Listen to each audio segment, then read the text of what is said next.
ذرا ایک چھوٹی سی لڑکی تھی جو اپنے گاؤں کے جنگل کے قریب اکیلی کھیلتی تھی۔ ایک دن اسے جنگل کے اندر ایک چمکتی ہوئی روشنی نظر آئی جو آسمان کی طرف بڑھ رہی تھی۔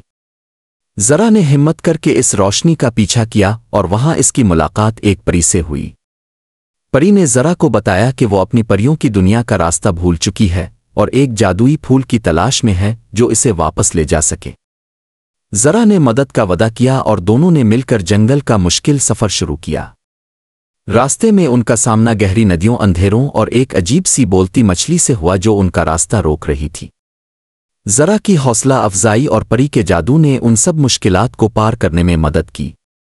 آخر کار وہ ایک پرانے درخت تک پہنچے جس کے نیچے وہ جادوئی پھول کھلتا تھا، لیکن پھول تک پہنچنے کے لیے انہیں اپنے سب سے بڑے خوف جنگل کے بے وفا خوشبودار گلابوں کا سامنا کرنا تھا۔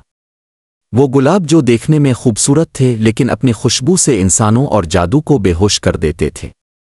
ذرا نے اپنے قمیص سے ایک چھوٹی پوٹلی بنائی اور پری کو کہا، اس سے اپنی ناک ڈھانپ لو، اور بغیر رکے چلو۔ دونوں نے ہمت سے پھول تک کا سفر مکمل کیا۔ ذرا اور پری نے مل کر اپنی ہمت سے اس خوف کا سامنا کیا اور پھول تک پہنچ گئیں۔ پری نے ذرا کا شکریہ ادا کیا اور کہا، دوستی اور حوصلہ سب سے بڑا جادو ہے۔ پری اپنی دنیا میں لوٹ گئی اور ذرا جنگل کے کنارے کھڑی روشنی کو دھیرے دھیرے مٹی میں گم ہوتے دیکھتی رہی۔ اس دن کے بعد ذرا آسمانون کی طرف دیکھ کر پری کو یاد کرتی تھی۔